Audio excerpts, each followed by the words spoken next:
ሁልጊዜ ለሚበላ ሰው ወዳጆቹ እሾህ ይሆኑበታል። የተሰማራበት ሜዳ ሁሉ እሾህ ይሆንበታል። ቢያስተዳድር የሚቀበለው የለም፣ የሚገዛለት አገኙ። ቢያገባ ትዳሩ ይበተንበታል፣ ይናጋል። ቢነግድ ገንዘቡ አይበረክትለትም። ዘመዶቹ ጠላት ይሆናሉ፣ ወዳጆቹ ይክዱታል። ዓለም በሙሉ እሾህ የበላው ደዌ ይሆንበታል። ሀገር ሁሉ ለሱ የማይመች ሆነ። ኮድ መርከብ ነው። መርከብ ያለ ልክ ሲጫን ተሳፋሪዎቹ እንደሚሰጥሙት ሰው ያለ ልክ ሲበላ በጎ ዕቅድና በጎ ሕሊና ሁሉ ይሰጥማል ማለት። ጾም እግዚአብሔርን የመውደድ ምልክት ነው። እግዚአብሔርን የማክበር ምልክት ነው። በጾም ጊዜ ግን የጾም ሰዓትን ሽሮ እንጀራ መብላት ማለት ከእግዚአብሔር ይልቅ ይህ እንጀራ ይሻለኛል ማለት ነው። ጾመኛ ሰው በእውነቱ ከዝሙት መቆጠብ ይችላል። ከስድብ መቆጠብ ይችላል። ከመግደል መቆጠብ ይችላል። ከመደንፋት፣ ከኩራት፣ ከትዕቢት፣ ከማን አለብኝነት እኔ እበልጣለሁ ከማለት ከዚህ ሁሉ የሚሰበስበን ጾም ነው። ሰውነታችን መግዛት የምንችልባቸው ሁለት መሰረታዊ ነገሮች አሉ። አንደኛው ጾም ነው። ሁለተኛው አፍን መግራት ነው።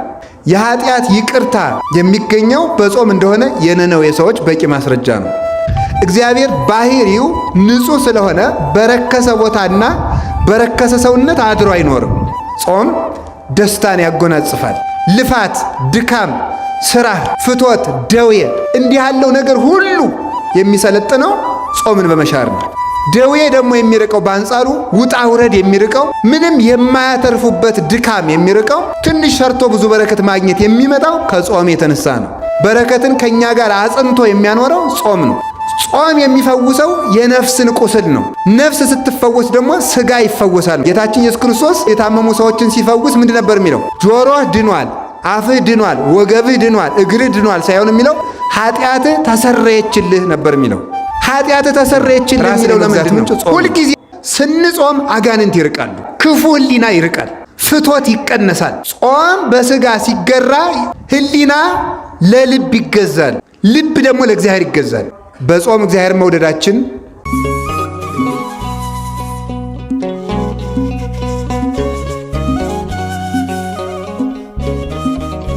በስመ አብ ወወልድ ወመንፈስ ቅዱስ አሐዱ አምላክ።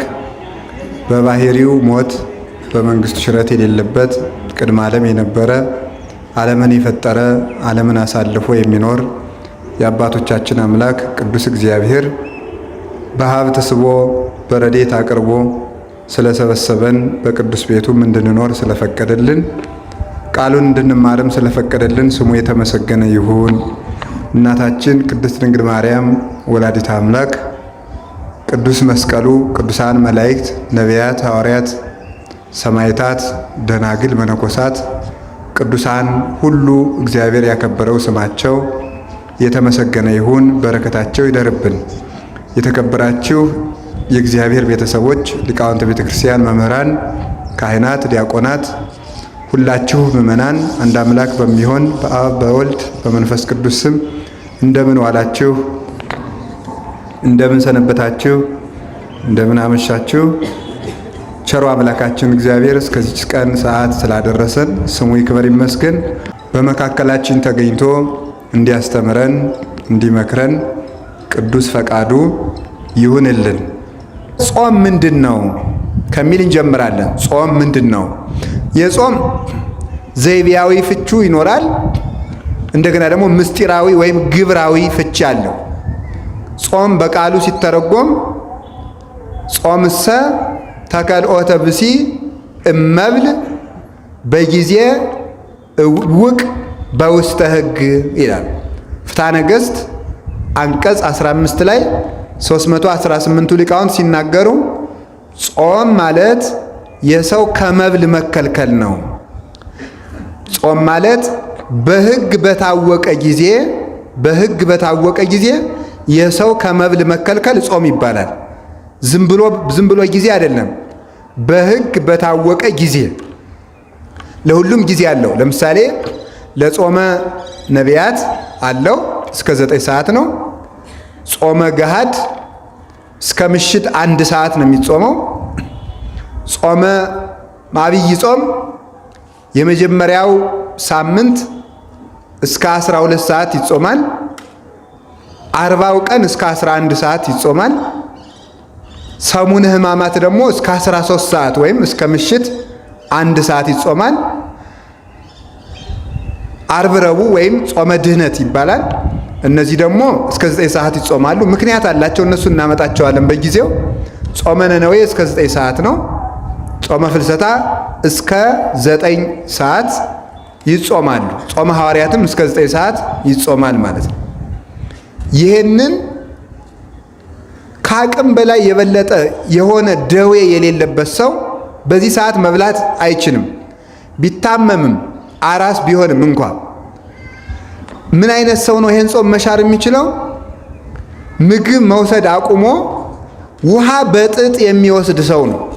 ውሃ በጥጥ የሚወስድ ሰው ይሄንን ጾም ሊሽር ይችላል። ያውም በኋላ ሲድን ቀኖና ይሰጠዋል። ያም እንኳ ቢሆን ማለት ነው። ከዳነ በኋላ በንስሐ አባቱ አማካኝነት ቀኖና ይሰጠዋል ማለት ነው። ስለዚህ ጾም ማለት ተከልኦተ ብሲ እመብል በጊዜ እውቅ በውስተ ሕግ። ጾም ማለት በሕግ በታዘዘ ትእዛዝ በታወቀ ጊዜ የሰው ከመብል መከልከል ነው። እንዘ ይትዔዘዝ ለዘሐገጎ ሕጉን ለሰራው ለእግዚአብሔር በመታዘዝ የሰው ከመብል መከልከል ጾም ይባላል። እንዘ ይትዔዘዝ ለዘሐገጎ ሕጉን ለሰራው ለእግዚአብሔር እየታዘዙ ከመብል መከልከል እሱ ምን ይባላል? ጾም ይባላል ማለት ነው። ለምንድን ነው እንዲህ ያለው?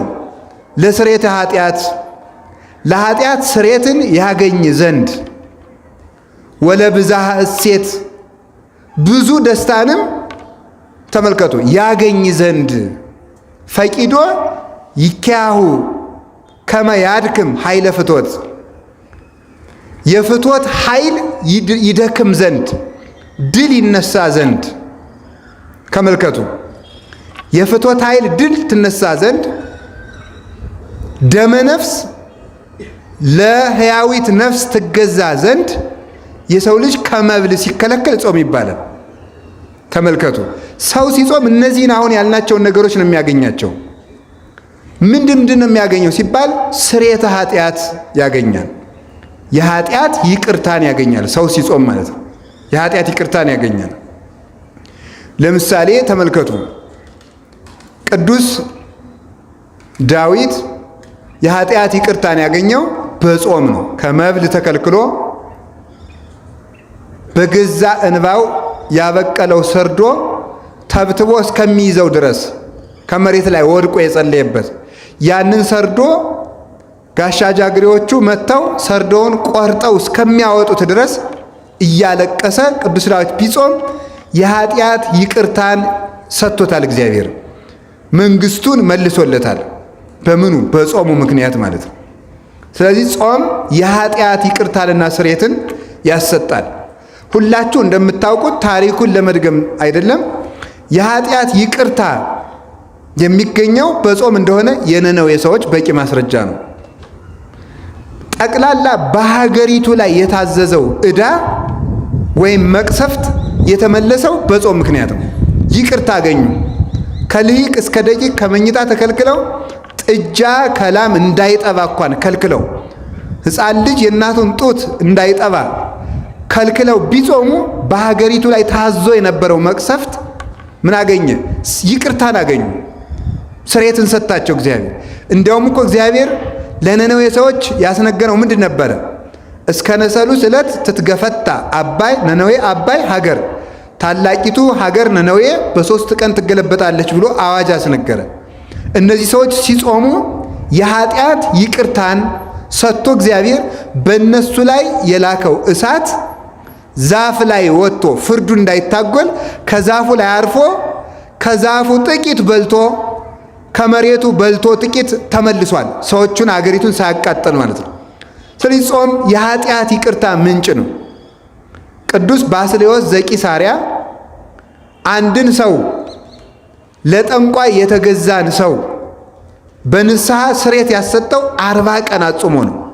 40 ቀን አጽሞ ፍጹም ይቅርታ ያሰጠው ሰውየው እንግዲህ የአንድ ባሪያ ሆኖ ከአንድ ቤተ መንግስት ገብቶ የንጉሱን ልጅ በምኞት ይመኛታል። እንደማይሳካለት አወቀ። የንጉስ ልጅ ልዕልት ናት። በቤተ መንግስት ለባርነት ተቀጥሮ ያለ ሰው የንጉሥን ልጅ እንዲያገባ አይፈቀድለትም። ስለዚህ እሱ ከአንድ ጣዖት አምላኪ ሂዶ የንጉሥ ልጅ ወድጄ ተቸግሬያለሁ ምን ላድርግ ብሎ ያማክረዋል። ሂድና እግዚአብሔርን ክጃለሁ ብለህ ደብዳቤ ጽፈህ ሰይጣንን አመልካለሁ እግዚአብሔር ክጃለሁ ብለህ ጽፈህ ወደ ምዕራብ ዙረህ ከመቃብር አረሚ ወይም ከማያምን ሰው መቃብር ሂደህ ቁም አለ። ጥቁር ሰው መጥቶ ይቀበልሃል አለ። ከዚያ በኋላ ያንን ጽፎ ክዶ ከመቃብር አረሚ ሂዶ ያን ደብዳቤ ይዞ ቆመ። ያንን ሰውም ጥቁር ሰው መጥቶ ተቀበለው። ሰይጣን በጥቁር ሰው አምሳል ይገለጣል። እንግዲህ ጥቁር ሰው በያችሁ ቁጥር ደግሞ ሰይጣን ነው እንዳትሉሽ። በቀይ ሰው አምሳልም ሰይጣን ይገለጣል። ምንም በቀይ ሰው አምሳል ብቻ አይደለም፣ በመነኩሴ አምሳል ይመጣል። እሱ ምን አረ በዚህ አይደነቅም? እስመ ሌሊሁ ሰይጣን ይትመሰል በመላከ ብርሃን፣ ሰይጣን በብርሃን መልአክም ይመሰላል ብሎ ቅዱስ ጳውሎስ ነግሮን፣ በሚካኤልም ተመስሎ ይመጣ ይችላል። የመስቀሉን ብርሃነ መስቀሉን ወይም በትረ መስቀሉን አይዘውም እንጂ የሚካኤልን አክሊል አስመስሎ የሚካኤልን ክንፍ አስመስሎም ይመጣል ሰይጣን። ችግር የለበትም።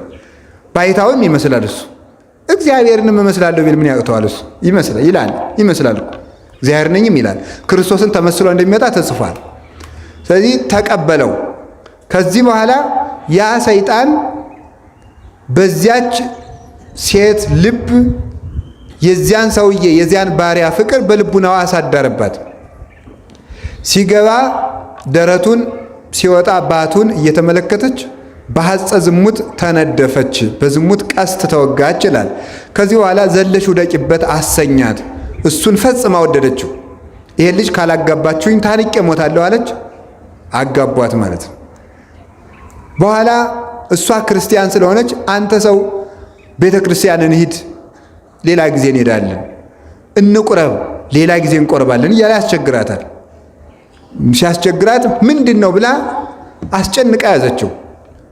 የትዳር ትርጉሙ ከእግዚአብሔር ጋር መኖር ነው፣ ከዚያ ውጭ ምን ታደርግልኛለህ አለችው። አይ በነፃ ያገኘውሽ መስሎሻል? እንዲህ አድርጌ እኮ በጥንቆላ ነው ያገኘውሽ ይላታል። ነው እንግዲያማ ባስልዮስ የሚባል ታላቅ መምህር አለ አይደለ? ከሱ እንሂድ ሄደ። ከዚህ በኋላ ምን አደረገ? ከትልቅ ጉድጓድ ከትልቅ ገደል ውስጥ ቀስ አድርጎ እዚያች የምታመጣልኝ ቃል አለ ሂድ ማውረድ ብሎ በመሰላል አውርዶ መሰላሉን አነሳ እና 40 ቀን ገደል ውስጥ ጣለው። ትንሽ ትንሽ የሚበላት ነገር በሰርክ በዚህ ሰዓት እየሰጠ ማለት ነው። ምን አደረገ? በኋላ ሲጾም በ12ኛው ቀን ሲሄድ አጋንንት እየደበደቡኝ ነው፣ እንዴት ሆነህ አደርክ ሰነበትክ ሲለው አይ በከላይ ሆኖ በድንጋይ እየደበደቡኝ ነው። እንደገና ደግሞ በሌላኛው ጊዜ ሲሄድ አሁን እንኳን ራቅ ብዬ ድምፃቸውን እሰማለሁ። እንደገና ደግሞ በሌላ ጊዜ ሲሄድ አሁንሳ ሲለው አይ አሁንስ አንተ ታግለህ ስትጥላቸው ይታዩኛል። ከዚያ በኋላ መጀመሪያ በሌላኛው ቀን ሲሄድ ራቅ ብለው ሲሰድቡኝ ይሰማቸዋለሁ ድምፃቸውን ብቻ። መጨረሻ ላይ አንተ ትግለህ ስትጥላቸው አይ። ከዚያ በኋላ ድምፃቸው ሁሉ ጠፋ። ከዚህ በኋላ ሕዝቡን ሰብስቦ ሰውየውን 40 ቀን ካጾመ በኋላ ቅዱስ ባስልዮስ ከቤተ ክርስቲያን ሕዝቡን ሰብስቦ አንድ ወንድማችን በኃጢአት ተይዞ የዲያብሎስ እድል ፈንታ ሆኗልና ምህላን ያዝ ብሎ 400 እግዚኦታ አድርሶ ሲጨርስ ሕዝቡ እንደተሰበሰበ ያ ሰይጣን ምን አደረገ መሰላችሁ? ባስልዮስ አትዘብዝበኝ፣ አትጨቅጭቀኝ፣ እሱን ልደብዳቤው ብሎ ሰይጣንን ክጀዋለሁ፣ ሰይጣንን አመልከዋለሁ፣ ክርስቶስን ክጀዋለሁ ብሎ የፈረመበትን ደብዳቤ ሰይጣን ራሱ አምጥቶ ከሕዝብ መሃል ጣለለት። ከዚያ በኋላ ለዚያ ሰው ስርየት አሰጥቶ ደብዳቤውን ደምስሶ ቅዱስ ባስልዮስ ቅዱስ ሥጋውን ክቡር ደሙን ለዚያ ሰው ሰጠው ማለት ነው። በ40 ቀን ጾም ነው ስርየት ያሰጠው ማለት ነው። እና ጾም የኃጢአትን ዕዳ ይፍቃል። መቅሰፍትን በኃጢአታችን ምክንያት ሊመጣብን ሊታዘዝ የነበረውን መቅሰፍት ያርቃል። ከያለ ጊዜያችን ከመቀሰፍ ይሰውራል ማለት ነው። ቅስፈትን ያርቃል። የኃጢአት ይቅርታን ያሰጣል። የኃጢአታችን ይቅር ሲባል የኃጢአት ስርየት ጥቅሙ ምንድነው ስትሉ ከእግዚአብሔር ጋር ማኖሩ ነው። እግዚአብሔር ባህሪው ንጹሕ ስለሆነ በረከሰ ቦታና በረከሰ ሰውነት አድሮ አይኖርም። በረከሰ ቦታና በረከሰ ሰውነት አድሮ ስለማይኖር ኃጢአት ባለበት እግዚአብሔር የለም። ስለዚህ ኃጢአታችን ሲፋቅ የምናገኘው ትልቁ ጸጋ ማን ነው? እግዚአብሔርን ራሱን ነው። እግዚአብሔር ያን ጊዜ መጥቶ ይዋሃዳናል ማለት። እግዚአብሔር ከሰው ጋር እንዳይኖር የሚያደርገው ምንድነው ካላችሁኝ፣ ኃጢአት ነው። ትንቢተ ኢሳይያስ ምዕራፍ 55 ላይ ሲናገር እናንተ የእስራኤል ሰዎች ጾመናል አልሰማህንም ትላላችሁ፣ ጸልየናል አልሰማህንም ትላላችሁ፣ ሰግደናል አልሰማህንም ትላላችሁ፣ ዕጣን መስዋዕት አቅርበናል አትሰማንም ትላላችሁ። ነገር ግን እኔ የምፈልገው ጾም ይሄ አይደለም። እናንተን እንዳላያችሁ ያደረገኝ ኃጢአታችሁ በመሃል በእኔና በእናንተ መካከል እንደ ግድግዳ ቆሞ ነው ይላል። ትንቢተ ኤርምያስ ምዕራፍ 3 ላይ ሲናገር እናታችሁን ያሰናበትኩበት የፍቺ ደብዳቤ ወዴት አለ ይላል። እናታችሁን የፈታሁበት፣ እናታችሁ የሚላቸው ለቤተ እስራኤል መቅደስን ኦሪትን ነው፣ ለእኛ ቤተ ክርስቲያንን ነው። እናታችሁን የፈታሁበት የፍቺ ደብዳቤ ወዴት ነው? እናንተስ ልጆቼ እኔስ አባታችሁ አይደላችሁምን? ነገር ግን ኃጢአታችሁ ከእናንተ ጋር እንዳልኖር መሃል ላይ እንደ ግድግዳ ተጋረደብኝ ይላል። ያንን የኃጢአት ግድግዳ የኃጢአት ግንብ የሚያፈርሰው ስርየተ ኃጢአት ነው። ስርየተ ኃጢአትን የሚያሰጠው አንዱ ማን ነው? ጾም ነው። ስለዚህ ሰው ሲጾም የኃጢአት ይቅርታ ያገኛል። የኃጢአት ይቅርታ ሲሰጥ ሊያጥር የነበረ የሕዝብ ዕድሜ፣ ሊፈርስ የነበረ ሀገር ይታነጻል። ሊያጥር የነበረ ዕድሜ ይቀጠላል። የተለየን እግዚአብሔር ከኛ ጋር ይሆናል። ጸጋ እግዚአብሔርም ይታዘዛል። ስንጾም ስርየት እናገኛለን። ስርየት ስናገኝ እግዚአብሔር ከኛ ጋር ይሆናል። እግዚአብሔር ከኛ ጋር ሲሆን ከሀገርም ከሕዝብም ርቆ የነበረ ረድኤት ይመጣል። ዝናብ በጊዜው ይመጣል። ደመናት በጊዜው ይመላለሳሉ። ነፋሳት በጊዜያቸው ይነፍሳሉ። ቀላያትም በጊዜያቸው ይፈሳሉ። ምድርም የዘሩባትን ታበቅላለች። ሰማይም ዝናብ ለክረምት ጠል ለመከር ይሰጣል ማለት ነው። የተባረኩ ልጆች ይወለዳሉ። ትውልድ ይባረካል። የኃጢአት ስርየት የሚገኘው አንዱ በጾም ነው። ስለዚህ ስርየተ ኃጢአት ለማግኘት አይነተኛው መድኃኒት ጾም ነው ማለት ነው። ጾመን የኃጢአት ይቅርታ እንድናገኝ አምላክ ቅዱሳን ይርዳን። ጾም ምን እንደሆነ እያያችሁ ነው። ሁለተኛው ተመልከቱ፣ ብዝሃ ሐሴትን ደስታን ይሰጣል። ጾም ደስታን ያጎናጽፋል፣ ሐሴትን ይሰጣል ማለት ነው። መብል ሐዘንን ትካዝን ያበጣል። ለምን ሲባል መብል ባለበት ፈትው አለ። ባለፈው እንደተነጋገርነው እንጨት በጨመርን ቁጥር እሳት እንደሚነደው መብል በጨመርን ቁጥር ፍትወት በሰውነት ይቀሰቀሳል፣ ይሰለጥናል ማለት ነው። ስለዚህ ያን ጊዜ ደግሞ ፍትወት ሲያድርብን ትካዜ ያድርብናል፣ ሐዘን ይሰለጥናል፣ ጸጋን እናጣለን ማለት ነው። ጸጋን ስናጣ ሐዘን ይከተላል። ወደ አዳምና ወደ ሔዋን ተመልሳችሁ አዳምና ሔዋን ባልበሉበት ወቅት ደስተኞች ነበሩ። ሲበሉ ጸጋቸው ተገፈፈ። ያልተፈቀደላቸውን ጾምን ሲሽሩ ማለት ነው። ጾምን ሲሽሩ አባቶቻችን በለስን በብዙ ጎዳና ነው የተረጎሟት። ሔዋንና አዳም ቆርጠው የበሏት በለስ ዕውቀት ተብላ ትተረጎማለች፣ ሕግ ተብላ ትተረጎማለች፣ ፍቅር ተብላ ትተረጎማለች፣ ጾም ተብላ ትተረጎማለች። እነዚህ ሁሉ ነገሮች ነው በለስ ተብለው የሚተረጎሙ። ስለዚህ ምንድነው ሲባል እነሱ ሳይበሉ ደስተኞች ነበሩ።